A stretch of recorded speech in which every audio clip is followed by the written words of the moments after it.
for Echo because now they're forcing, they're forced to respond with some level of burst. Okay, here's the thing, Leo. You know the players, you know the teams, you know the coaches, you know the management, you know a lot of things. That's why I like you, right? But Thanks. oh my Venus right now, picking up the Estes, is this kind of like an ego thing where you're like, Yaoi, why are you playing Estes like that? You really want to show me how you do it? If anything, it's a reverse ego thing. I'm not sure when, but I think in the last couple of nights in an interview, Omar Venus was asked, why don't you use the Blacklist skin when you use Estes at M4? That's a good question. Yeah, and they went, no, I don't want to feel like the champion walking into the stage. I want to earn that title, so I'll use a different skin. Oh, that's very humble, but it's kind of overshadowed now with the Valir ban. So this is very interesting because if they're betting out the Valir is kind of like pushing people away. So it looks like they want to charge in. Logically speaking, that is what makes sense. That is the main, you know, the winning decision, the winning factor for a Valir, right? Removing crowd control, having healthy AoE and range and crowd control. So either Blacklist want to go for something mobile, something aggressive to go towards the, you know, just crash towards the whole team of Echo, or they're gonna try and avoid getting clumped together for that big AoE damage. That's also a deep cut because Yaoi debuted a Roam Valir in the Grand Finals of MPL Philippines Season 10 and won a game in the Grand Finals with that. So I think that's just Blacklist reading into the situation. And if I'm not mistaken, look at this. Who'd have thought that in the last two picks, in the last phase of the draft, you're able to flex? We don't know where this Lunox is going. Yeah, we don't know where the Lunox is going, but Sanford gets the joy. We've seen him on this pick before. He will make sure the back lines will not have a comfortable time. But now, Blacklist, what is the back line? What is Sanford on the joy is going to chase after? I think it needs to be something with a bit more mobility because otherwise everyone here can just go in aggressively. If Oheb is an immobile marksman, he's going to get left behind. So something that they can follow up with the rest of the team for sure. I mean, again, like this Lunox could go to the gold lane, but right now, since they're hovering marksmen, you know, well, we thought about it. Beatrix, one of the higher win rates, is possible to just pick up here. I mean, if it works, because like our analysts say, if you want to fight guns, then use guns. Carrie's not using a gun, but you get the idea. Yeah, I don't know where Gideon personally was going with that, but here it is in the hands of the Filipino sniper signature pick. Game 2 was won off of the back of a very successful Beatrix in the hands of Oheb. So again, the key here is to iterate, not to innovate. Don't change what works. And with that being said, I'm liking the draft for Blacklist. There's a lot between the interaction of the Estes and the Lunox. They can survive so many team fights off the back of just those two alone.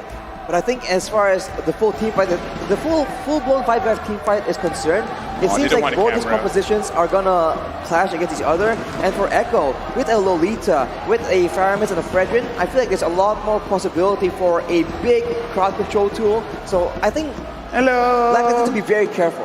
Yeah, Blacklist needs to be very, very careful. And with that being said, we're going into game number 3. Blacklist International, Echo. Who will draw first blood?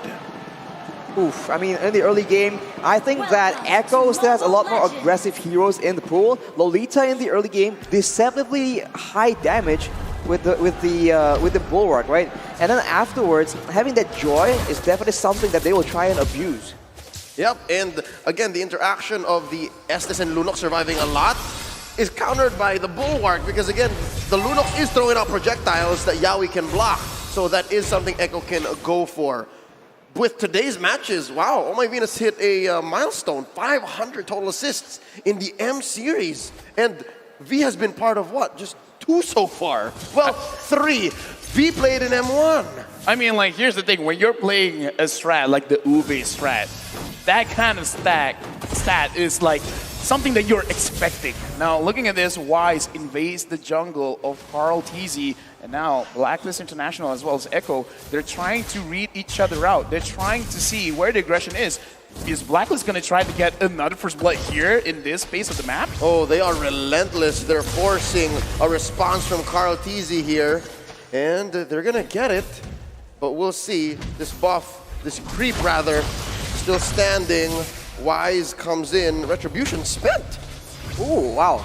I mean, it seems like Blacklist want to try and get any single piece of lead they can get. And in the XP lane, the glue has been a lot earlier in rotating compared to the Joy, so already a small victory for Edward on that glue pick.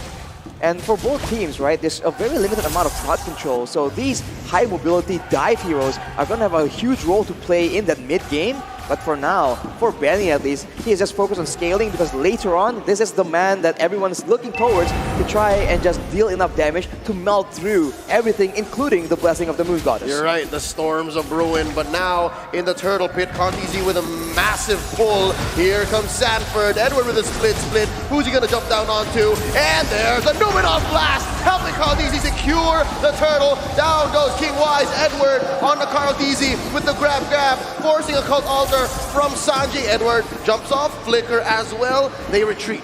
Right now, Echo, they're starting the game strong. They're setting the tempo, but looking at Blacklist and trying to see the bigger picture, why they invade, because is it really worth it trying to get that small jungle creep? I kind of feel like it is partly to deny, but even if they don't get it, it's kind of okay because they just want to slow down the rotation coming in from Echo because look at the draft. Blacklist International, they kind of want to wait it out just a little bit. I think they're trying to make sure that they abuse the early game potential of a Lunox because deceptively, even though Lunox is a late game hero, the early game is just sustainable, good burst damage, and like this, good outplay potential as well to try and save you from sticky situations. And look at Yaoi though. Oh! Sidestep! Numenor Blast! And they put up the bulwark, forcing an ult from my Venus, but Oheb is gonna fall regardless with Sanford dashing out through the back line. Popping that ult, but it's an overkill. Echo now 1,000 ahead, 3 minutes in. I mean, they get Oheb though, so is it really an overkill? And Contizi though, go for a solo play, gets Oh My Venus. Echo right now trying to get all the control possible in this early game. Oh, they put the pedal to the metal because look at Yaoi cutting behind this tier 1 turret. There's another fight. Here's Wise sandwiched by 3 members. Looking for some CC. That's Echo. Oh, they are in too deep. Wise down to a fifth of his health. Pop in the ult. Oh My Venus. Putting them all in shape. Oh. Now, there's Numenor Blast cancelled. Edward, the answer. Oh, Wise very low. There's a grab, and a pull. Another heal coming in. Edward taking down. Sanji gets the kill, and look at Sanford dashing on through the back line. This is dangerous. Look at Haji, he's very low as well, dashing on through using the darkness, and Contizi confirms a kill underneath tier 1. It's only 4 minutes in, and Echo's already 2K ahead. All right, Leo, I'm gonna take over. You can like chill for a minute because that was a long fight. To put into perspective how long that fight was, 3 Appraisals Wrath, 2 Numenor Blast. You're counting. When you have ultimates just like resetting and using it again and again and again, I feel like even the minion creeps, they're like, excuse me, do I not exist to you? Am I a joke? Calm down, sir, calm down. Both teams on a mission trying to gain that control. Unfortunately for Blacklist, Echo are the ones controlling unless they can go for a play, but no, it's gonna be the total secured. But Yaoi tries to go for a play. Unfortunately, it does not land. That is the limitations of a Lolita. False engage there, close call. Blacklist have been getting better in this 5-minute game so far at reading where Yaoi will put it. But still, again, that's what, 2 sidestep Numenor Blasts that the playmaker set. That's gonna be lethal if it gets him another time. But up top, Oheb gonna get caught there by the Shadow Stampede.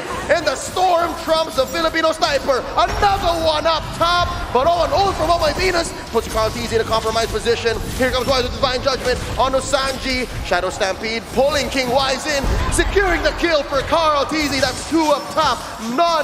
None for Blacklist. I mean, you can tell right now the crowd control, the engage tools available for Echo, there's just so many of them, and you can see a huge contrast from game number 2. Blacklist have no idea who's gonna try and make the engage happen, and Echo is taking full advantage of it, trying to confuse Blacklist as much as possible. Hey, here's the thing. We want the explosiveness from Echo. They delivered. Looking at the items right now, but before that, Echo, are they thinking about engaging again? Nope, never mind. Arashi, looking at the items, is it okay for Blacklist to fight or not? Yeah, because looking at Beatrix, it doesn't look like that's the case. It's a tough situation because Oheb is has 2 deaths. He's quite behind. And if you look at Kaltizi, he's itemizing for magical defense, understanding that the physical damage source from Blacklist is not on tempo. So Echo is just playing it very, very smart. And on the flip side, Benny Cutie, just off the passive, off the carry, does so much damage to these beefy front lines. So if Blacklist just cannot end the fight quick, it's just too difficult. And despite the Blessing of the Moon Goddess, Echo, as of right now, with a 4K gold lead, have enough damage to melt through all of that. And what's scary is Blacklist aren't really even that beefy, right? They're squishies with an Estus. So if they stand a little too long and Oh My Venus doesn't pull the trigger on the ult, then all the more it's lethal. Here's a concealed play by Yaoi. Who's he gonna find? Luminous Blast right in your face! And it gets cancelled. He pulls out. Yaoi puts up the bulwark. It's a 4v2 down bottom. Edward gets the grab. Yaoi's gonna have to fall here. Off cam though, Carldeezy gets the turtle. Sanji very low. Cold Altar already forced out. A lot of damage from Haji. Wise gets the kill. Finally, Carldeezy in the middle of all 5 members. Here comes Sanford. Can he get somebody redeem those first 2 deaths from Echo? Oh, he's still dancing, but there's way too much help from Blacklist. Wise takes down the young Sanford, and it's just Carldeezy and Sanji left. Benny Cutie a little busy in mid. A Fraser's Wrath hitting 2. Knock up from Carldeezy, and now it's Carldeezy who's retreating, and he's very low. Can they get the kill? Edward shuts him down. Overhead, look at them behind. Benny Cutie goes Benny Cutie gets a double, takes down King Wise. There's the brilliance from Haji, Sanji, and Benny trying. There's a Numinum Blast from Yaoi. Edward pushing him back, and that's a full disengage.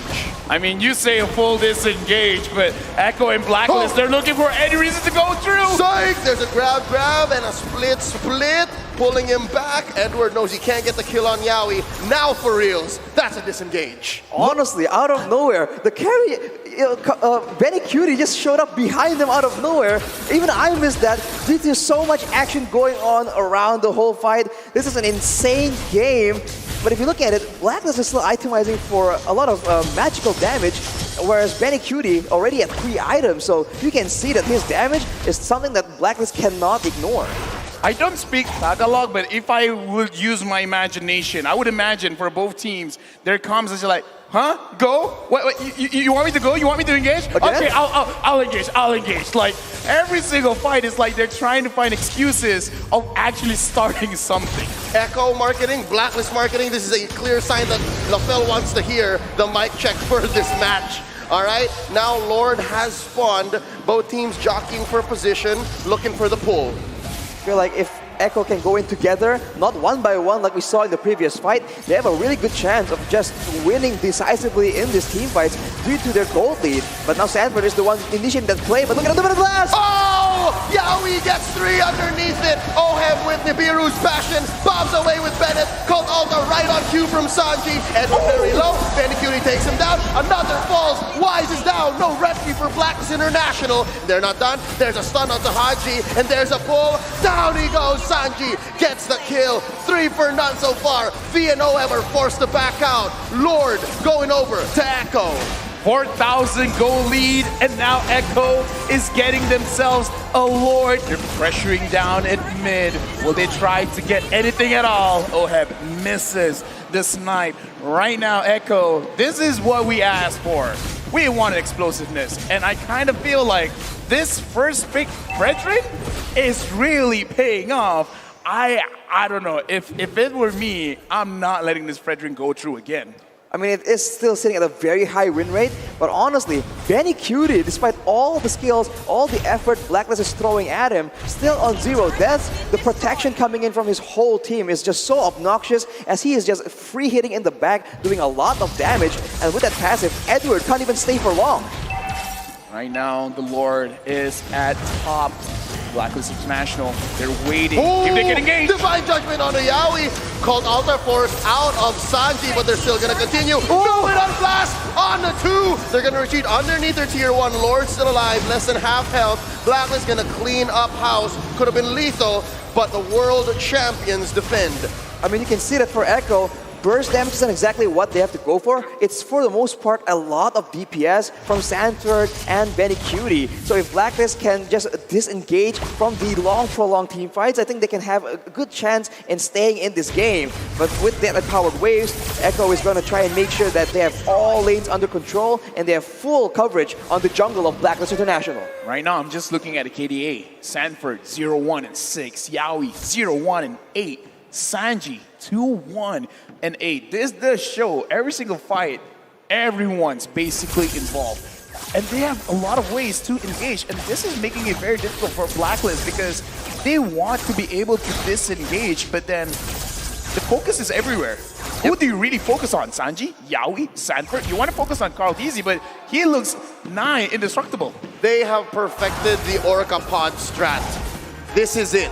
This is their version of the Ube, and it has its own distinct flavor, and I'm here for it. Look at the item right now. You can see that Sanford has the glowing one, so even more percentage HP damage being chunked out towards Blacklist International. Of course, the Kaja, the Glue, as well as the Estes, these are all ripe targets for the source of damage from the Joy.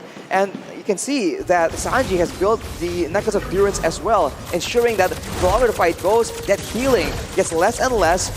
And with an 8k gold lead, I don't even know if they really need that. It's insane. But looking at this right now, OHEB already having 3 items, I kind of feel like it is definitely comebackable because Beatrix, of course, has been changed like every single patch. And the recent patch right now is that Beatrix is still very strong. It's just like very strong, almost like ultra late game, like 3 items, 4 items. So it's definitely comebackable because they have the damage for it. It's just like, again, like the Orca Pod strategy where you're like overloading the senses of your opponent and be like, what am I really going to do with all of this pressure coming in? OHEB is going to have a difficult time sniping the correct targets because who's the right target? Yep, and just as we're talking about it, Carl Deasy pulls the Lord. Could happen any minute. Orca Pod versus Ube strat. It could come to a head anytime soon. Lord at less than half its health. Look at where Yaoi is. Look at that big Ube Blacklist in that purple side jungle. As far as I'm concerned, it's a free Lord for Echo. Yeah, it seems like Blacklist will back away from it. It's just way too risky without any information. That will be a free Lord for Echo. Gold lead extending to 10k. And by the way, Benny Cutie has an Athena shield as well right now. He is covering all bases, ensuring that a shutdown is the last thing possible for Blacklist International. I feel like that's a very good call because you have to understand the geography of the map because a lot of tight spaces is very good for Echo. A lot of bushes makes it so that at any point of time, a crazy engage could happen. And Blacklist, the way that they can counter-engage is through Wise, is through Edwards. Without a proper vision, it is going to be very, very difficult right now. Lord in mid.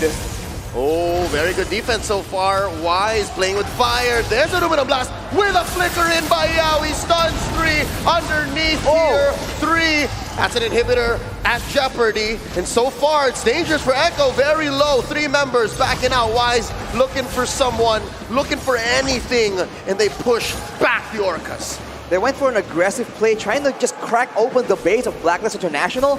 But against a Beatrix, right, that's such a dangerous maneuver. The Dimmer's Passion just chunked through all their HP bars, and even Benny Cutie almost gets taken out. And fortunately, they were able to escape with their lives, but that is now something they know cannot be done.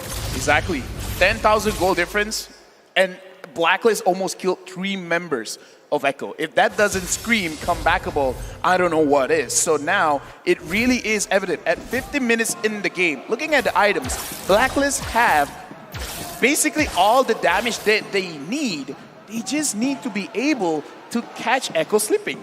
Exactly, with the Lightning Trojans finished from Haji as well, the Squisher members, at least from the side of Echo, need to be very careful. And even if you're Carl TZ in the front, we know that Lunox does a lot of damage against tanks as well. So slowly but surely, Blacklist are getting the tools they require to possibly fight back against Echo in these neutral objectives. The question is, how long is it going to take? Because at a 10k gold lead, with the next Lord spawning in 50 seconds, I think it's going to be a bit of a do-or-die situation for both these teams. Yep, we're about a minute away from this Lord. It's going to be enhanced, but not evolved quite yet, so it will ram into turrets.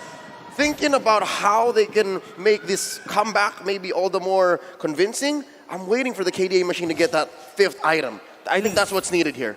Yeah, and Okay, so now looking at the map, what Blacklist really need to do is try to establish some kind of map pressure, but they can't do that until Echo shows their face, because going inside bushes, seeing as how Yahweh has been catching 2 members, 3 members, 4 members, it's really hurting Blacklist now, and that's why we can see they're freezing the lane, kind of making, it's like a reverse freeze where like we're making it so that everything is here. You guys want more gold? You guys are at 9,000, you want to push it to 10,000? Come here. We need to know where you are so that we can figure out how to contest. And that's the vision without vision we were talking about the other day, where Echo uses deduction, uses the fact that they're not here. Okay, we know for sure that they're in this bush. We can push the advantage. And Blacklist are forced to ube their way out of this comebackable strat. And again, another free lord for Echo. Free Lord for Echo, and honestly, I thought they were gonna take over the whole jungle of Blacklist, but they just played a bit more calm and calculated. And you saw earlier, a Holy Crystal has been completed for Sanford, I believe, and that's an even higher amount of burst damage that Blacklist need to contend with. And with the Lord here, there's a chance that Echo can crack open, can split apart this very cohesive unit that Blacklist International have.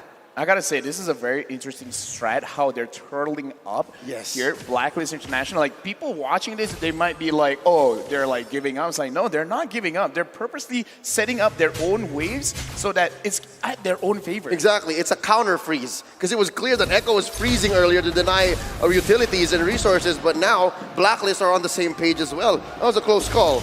Could have been a pull. It's Wise who's the only one outside his base. Alone in the jungle against multiple members of Echo, that's a dangerous spot to be playing around with, but maybe Blacklist are trying to use this as a bait. They can go for a big Divine Judgment here if Wise can spot an opportunity. Oh, that's already one inhibitor down in bot. Numenon Blast, confirming the kill, giving it over to Benny Cutie. That's one massive ult away from Echo. How can Blacklist capitalize? They pop Yowie here, his immortality goes down. Top lane inhibitor goes down as well. Edward survives, but only just as Oh My Venus uses the ult to save Agent Zero. Now the base is in jeopardy. Will Echo force their way into Blacklist's base? They're waiting for a wave. Let's see if they can get this. Sanji blasted here by Haji and Ohem. In comes Sanford, going into the back line. Popping the Filipino sniper. The base gonna go down. Echo takes game 3. The pod of Orcas, again, overwhelming the senses of Blacklist International, giving them options, giving them pressure. What are you gonna do next? And looks like Blacklist International couldn't answer what Echo is pushing against them. Right now, match point 2-1 in this best of 5. If our opponents are prepared for our surprise attacks, let's give them so many attacks they have no idea which one to react to. That is the approach that Echo took in game number 3, and it paid off, man. We talked about having enough solo play potential on each of the heroes of Echo, and that is exactly what we saw happen as well. The Joy coming in strong, the carry as well as that Fredrin yet again. It's just so solid, and Blacklist, they just can't maintain enough control to scale into that late game. And with this, Carl Teasy is one game away from returning to the grand final stage. 2 years ago, he was in this very same spot. He had to climb through the lower bracket to eventually face the Burmese ghouls. Now, he's in the upper bracket, one game away. One game away to seal a grand final slot. Again,